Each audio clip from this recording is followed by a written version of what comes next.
Conversation and knowledge. Scientology as a science is composed of many axioms. There are some 58 of these axioms in addition to the 200 more axioms of Dianetics which preceded the Scientology axioms. The first axiom in Scientology is Axiom 1. Life is basically a static. Definition of life: static has no mass, no motion, no wavelength, no location in space or in time. It has the ability to postulate and to perceive. Definition: in Scientology, the word postulate means to cause a thinkingness or consideration. It is a specially applied word and is defined as causative thinkingness. Axiom 2. The static is capable of considerations, postulates, and opinions.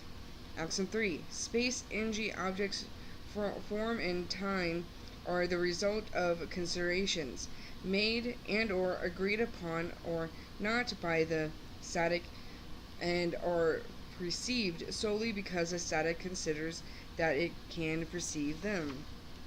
Axiom 4. Space is a viewpoint of dimension. Space is caused by looking out from a point.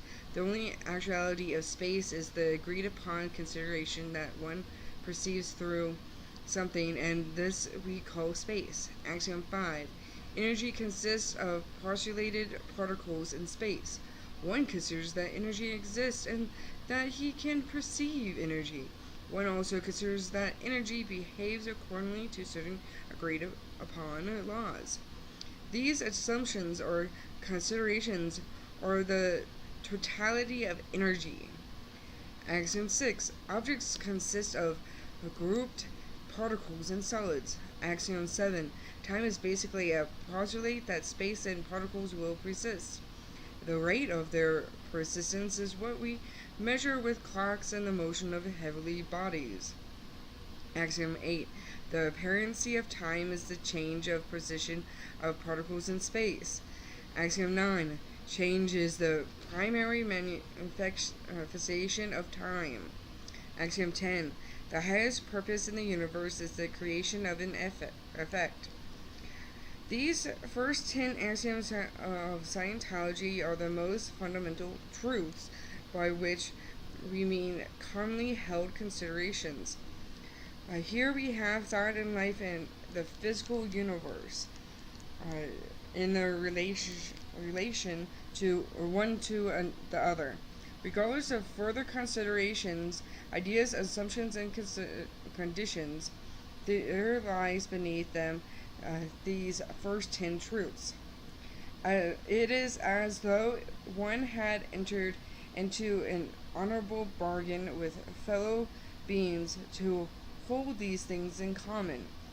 Once this is done, or one is such a contract or agreement exists, one has the fundamentals of a universe.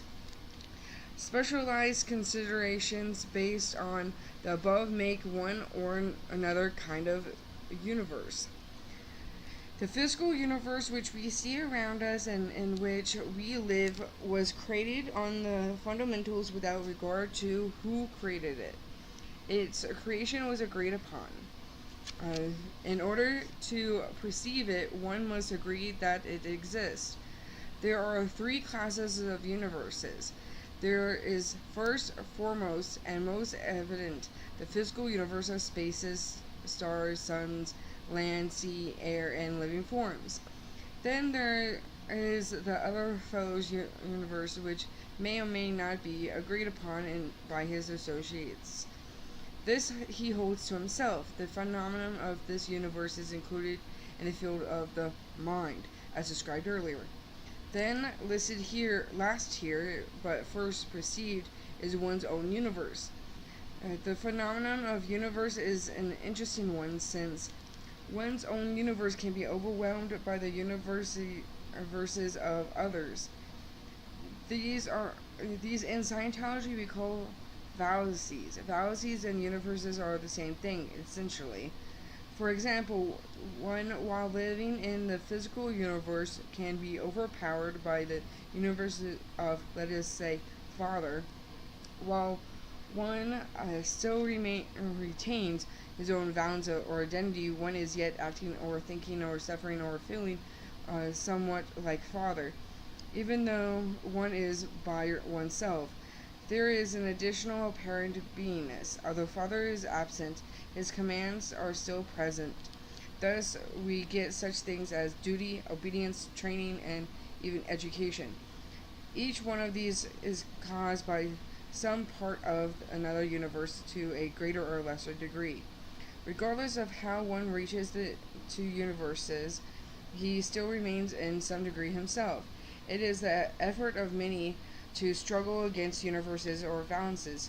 In fact, this is a game, and the essence of games, the totality of the impulse or of breeded people is the effort to separate one's own self as a thetan from the various universes with which he feels himself too immediately associated. One is only oppressed by a universe when he feels he can have nothing of that universe. One is only victimized by Father's universes when one is in protest against Father. One protests against the physical universe only when he feels that he can have no part of it or does not belong in it, or as in religion is not looked upon kindly, by which he conceives it to be the creator of the physical universe.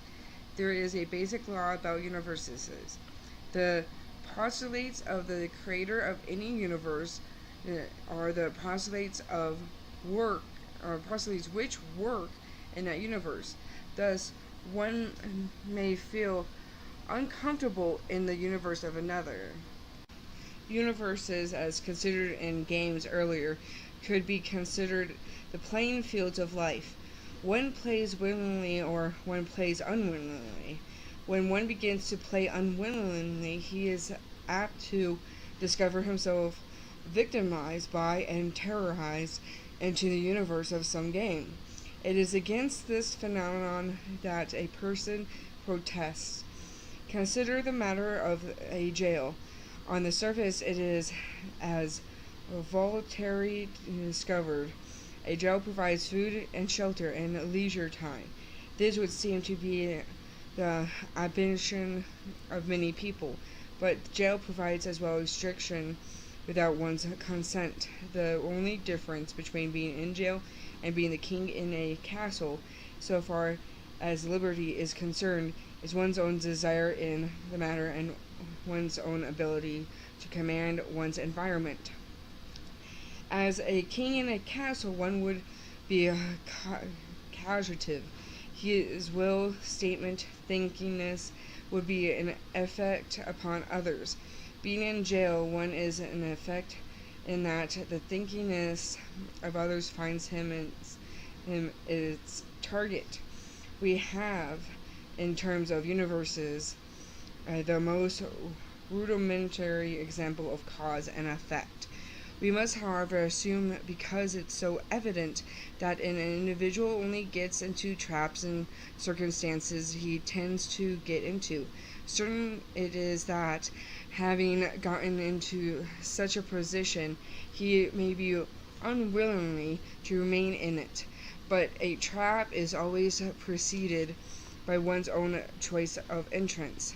We must assume very wide freedom of choice on the part of a thetan, since it is almost impossible to conceive how a thetan could get himself trapped, even though he consented to it. By actual demonstration, a thetan goes through walls, barriers, vanishes space, appears anywhere at will, and does other remarkable things. It must be then that an individual can be trapped only when he considers that he is trapped.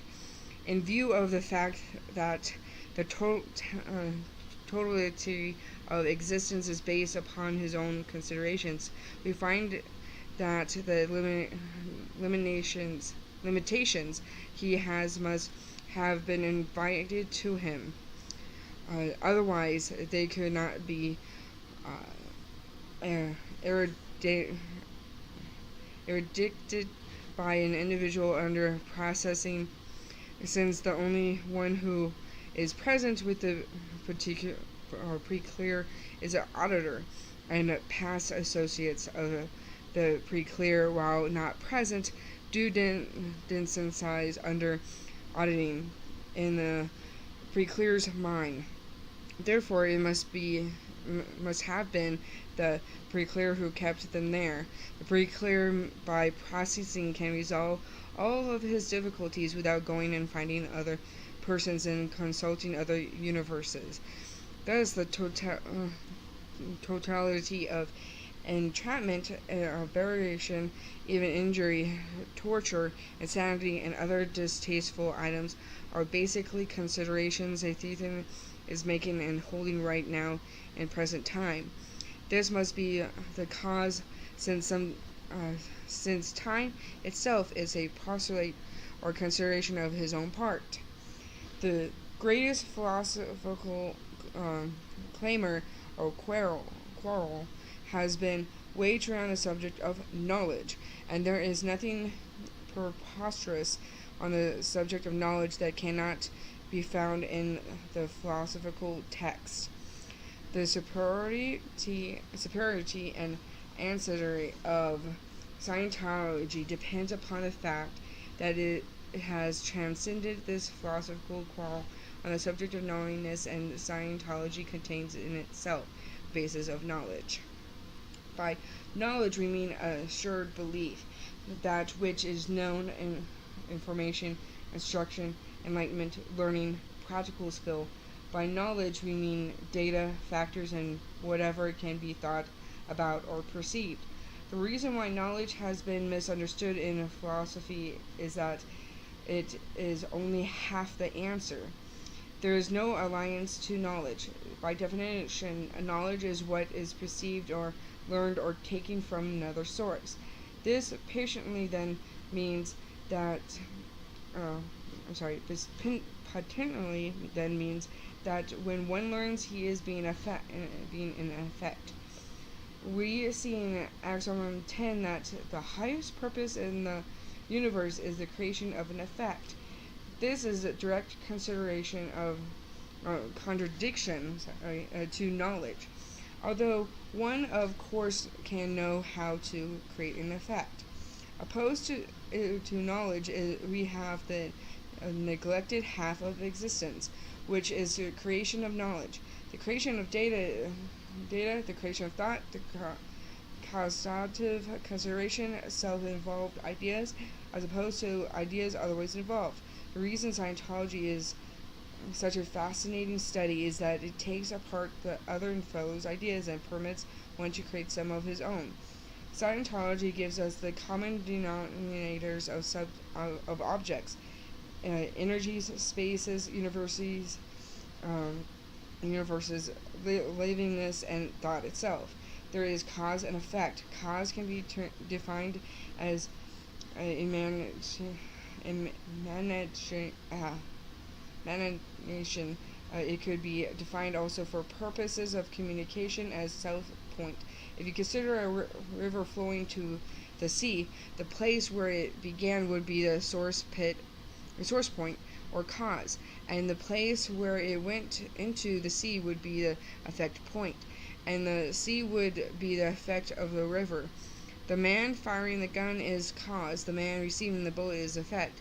The one making a statement is causing a communication. The one receiving the statement is the effect of the communication. A basic definition of communication is cause, distance, effect. Almost all anxieties and upsets in human relations come about through an imbalance of cause and effect. One must be willing at once to cause new data, statements, assumptions, considerations, and received ideas. Assumptions, considerations. So great is the anxiety of a Thetan to cause an effect that he closely approaches those things which can cause an effect upon him. Thus, the thetan becomes trapped. On the face of it, so few thetans make causative data, and many receive data that it would seem, in view of the fact that a thetan can be touched only by his own consideration, that thetans are more anxious for effects than to be caused.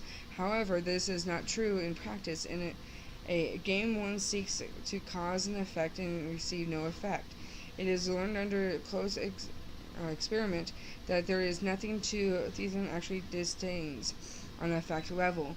He pretends not to like or enjoy certain effects and protests against them, but he knows very well that the mechanism of protest causes the effect to approach more closely as a general rule. This came about by his repeated failure in games. Insisting on no effect for himself, he lost. Then he had to say he liked the effect. The prevailing anxiety then is to be in effect, not to be in a cause. The entire subject of responsibility is a study of cause and effect, in that a person who wants no responsibility is anxious to be in effect only, and a person who assumes responsibility must be willing to be causative. A thetan can be swung into a state of consideration by observing that it is commonly held by others. This keeps him in the universe, and this keeps him being effect. Study and investigation receives education, and similar activities are all effect activities and result in the assumption of less responsibility. Thus, while it is true that a thetan cannot actually get into trouble, he can by agreeing with the current agreed upon thought of the universe, where he finds himself, take a pattern of thinkingness which makes him less effective because he wishes to be in effect. If he feels he must gather all of his data from elsewhere, he is then the effect of knowledge, the effect of universes and postulates, and he tends to reduce his own ability to form or make knowledge. In Scientology, we can communicate in full with these circumstances, since we are only calling to attention the pattern which an individual already himself holds. Thus, we are not actually teaching him anything. We are only pointing out things he has already agreed with or himself caused. It is only generally true that an individual is responsible for everything that happens to him. When an individual wishes to cause many interesting effects, chooses to go into many universes or traps, he can become confused about what he is doing, where he is, or what it is all about. Scientology points out that this can be seen or changed from a person's own viewpoint to bring about a change in his own condition. As an example, a thetan has come to believe that the right way to get along in life is to do just as Father did. This is an invitation to being in Father's universe. Later on he changes his mind about this, but he finds himself still in Father's universe and doesn't like it. He would be more capable if he were not now in Father's universe. Customarily, in these enlightened times, he waits for death to separate himself from the environment in which he finds himself, and puts up with it until then. It is not necessary to do this now that we have Scientology. He can at any moment give the proper surge, vacate any trap in which he finds himself, and begin again on a new series of considerations. We cannot then talk about knowledge as a totality. It is a single datum. The thirst for knowledge would be the thirst for other things, postulates, and would lead one to forget that he himself has been a party to the making of these postulates, and that he himself had to follow a certain course in order to put himself in reach of other things, postulates.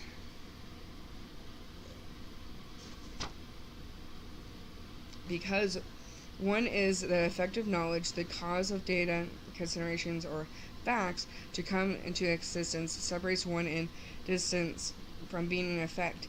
If one is very anxious to be in effect, if this is his basic consideration, he will not take well to causing information to cause and to come into existence.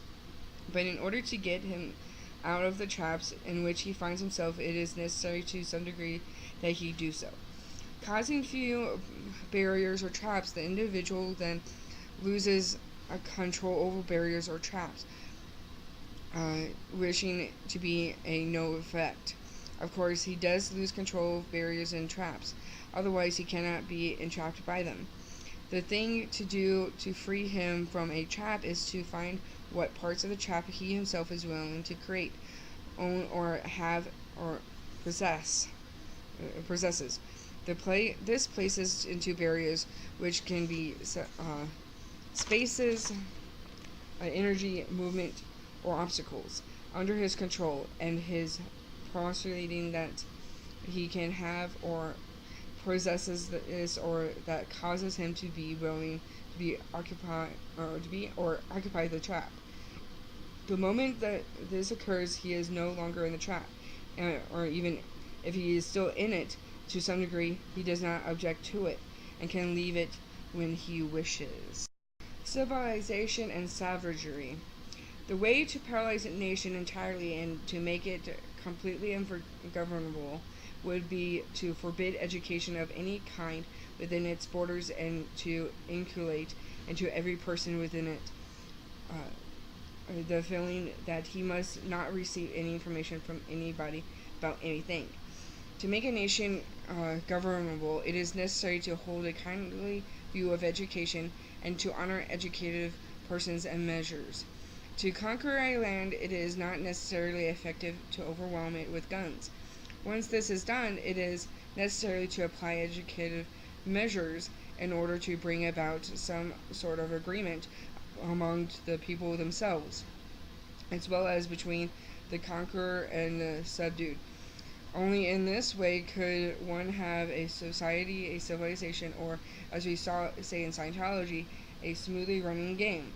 In other words, two extremes could be reached, neither one of which is desirable by the individual. The first extreme could be reached by emphasis only upon self-created data or information. This would bring about not only a lack of interpersonal relations, but also an anxiety to have an effect, which would, as it does in barbaric peoples, result in society cruelty unimaginable in a civilized nation. The other extreme would be to forbid in its entirety any self-created information and to condone only data or considerations generated by others than itself. Here we would create an individual with no responsibility, so easily handled that he would be only a puppet. Self-created data is then not a bad thing, neither is education. But one without the other is to hold in it some balance will bring about a no-gain condition or a no civilization, just as individuals can be seen by observing nations. We can see the African tribesman with his complete contempt for truth and his emphasis on brutality and savagery for others but not himself is a no civilization. And we see at the other extreme China slaverishly dictated to ancient scholars, incapable of generating within herself sufficient rulers to continue, without bloodshed, a nation. We have noted the individual who must be the only one who can make a postulate or command, whose authority is dearer to him than the comfort or state of millions that have suffered from such men: Napoleon, Hitler, Kaiser William, Frederick of Pursu, Genghis Khan, Attila. We have known, too, the scholar who has studied himself into blindness and is the world's greatest authority of government on government or some such thing, who yet cannot himself manage his bank account or a dog with any certainty. Here we have in either case a total imbalance. The world shaker is himself unwilling to be in any effect of any kind, and all the men named here were arrant, personal cowards. And we have the opposite, a man who would not know what you're talking about if you told him to get an idea of his own. We see another example of this in the fundamental laws of warfare. A body of troops, to be effective, must be able to attack and defend. Its claimants must be divided 50% for attack and 50% for defense. In other words, even in a crude activity such as warfare, we find that no successful outcome is possible unless the troops can devote half of their energies to attack and half of them to defense. In much broader views of life, we discover on any dynamic that success or a game or activity or life itself depends upon being willing to be cause as well as willing to be an effect. He who would give must be willing to receive. He who would receive must be willing to give. When these tenets are violated, the most fundamental principle of human relationships is violated, and results is a no-game condition such as variation, insanity, antisocialness, criminality, inactivity, laziness, tiredness, mania, fanatism, and all the other things against which men protest. But imbalances between cause and effect also enter randomities into the game of life and cannot be neglected in the potential for creating a game. Any information is valuable to the degree that you can use it. In other words, any information is valuable to the degree that you can make it yours. Scientology, of all sciences, does not teach you. It only reminds you, for the information was yours in the first place. It is not only the science of life, but it is an account of what you were doing before you forgot what you were doing.